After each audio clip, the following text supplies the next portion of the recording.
সমবায় সমিতি নির্বাচনে বিজেপির বিরাট জয়। বানারহাট ব্লকের শালবাড়ি 2 নম্বর গ্রাম পঞ্চায়েতের চামটিমুখী সমবায় কৃষি উন্নয়ন সমিতি লিমিটেডের নির্বাচনে 9টি আসনের মধ্যে 6টি আসন দখল করল বিজেপি।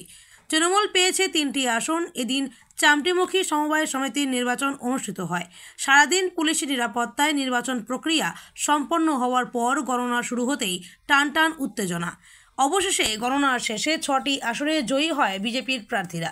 ফলাফল ঘোষণা হতেই গেরুয়া আবির মেখে বাজি পটকায় উচ্ছ্বাসে ফেটে পড়েন বিজেপির কর্মী সমর্থকরা। বিজেপির দাবি সুষ্ঠু নির্বাচন হলে সর্বত্র জিতবে বিজেপি। এদিন তৃণমূল কংগ্রেসের থেকে এক প্রকার চামটিমুখী সমবায় সমিতি ছিনিয়ে নিল বিজেপি। তো আমরা দেখতে পাচ্ছি যে আপনারা আজকে এখানে মিছিল করছেন, এই মিছিলটা কিসের আসলে? আপনারা সবাই জানেন যে চামটিমুখী যে সমবায় সমিতি, সেই সমবায় সমিতির যে নির্বাচন ছিল সেই নির্বাচন সম্পন্ন হয়েছে এবং সেই নির্বাচনে পশ্চিম বাংলার যে শাসক দল তৃণমূল কংগ্রেস, সেই তৃণমূল কংগ্রেসকে পরাজিত করে ভারতীয় জনতা পার্টির সমর্থিত প্রার্থীরা 6টি আসনে বিজয়ী হয়েছেন এবং সারা পশ্চিম বাংলার তৃণমূল কংগ্রেসের যে দুর্নীতি, তৃণমূল কংগ্রেসের যে স্বজন পোষণ, তার বিরুদ্ধে বাংলার মানুষ আজকে ভারতীয় জনতা পার্টিকে সমর্থন করেছে।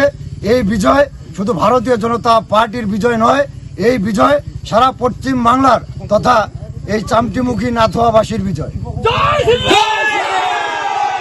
আপনার নাম ও পরিচয়?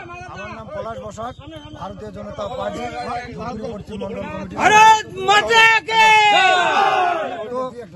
আজকে এখানে দেখতে পাচ্ছি যে লোকের উল্লাস উদ্দীপনা, এটা কিসের কারণে? শোনো, এটা হচ্ছে এই চামটিমুখী সমবায় সমিতির যে নির্বাচন, এটা আজকের রেজাল্টে প্রমাণিত হলো যে সঠিকভাবে যদি নির্বাচন হয়, মানুষ যদি ভোট দিতে পারে, বিজেপি ছাড়া কোনো পার্টি বাংলা জিততে পারে না। তৃণমূল সরকার পঞ্চায়েত নির্বাচন, বিধানসভা নির্বাচন, লোকসভা নির্বাচন, বিভিন্ন আঞ্চলিক ছোট যে নির্বাচনগুলো রয়েছে, সব জায়গায় স্বজন পোষণের রাজনীতি, সব জায়গায় রিগিং ছাপ্পা করে যেতে মানুষ দেখবেন, মানুষ যদি সঠিকভাবে ভোট দিতে পারে, বিজেপি সব জায়গায় জিতবে। আগামী 26 সালেও জিতবে। যত আছে এই নির্বাচন সব জায়গায় জিতবে। এখানে কয়টি আসনের ভোট হলো? এখানে 9টি আসনে ভোট হয়েছে। আমরা জিতেছি 6টি। 1টি আসনে আমরা টসে হেরে গেছি, আর 2টো সিট সামান্য ভোটের ব্যবধানে আমরা হেরে গেছি। আমরা 9 হতাম। আপনার নাম ও পরিচয়? আমার নাম আদর্শ চন্দ্র রায়, জলপাইগুড়ি জেলা বিজেপি সেক্রেটারি। ধন্যবাদ।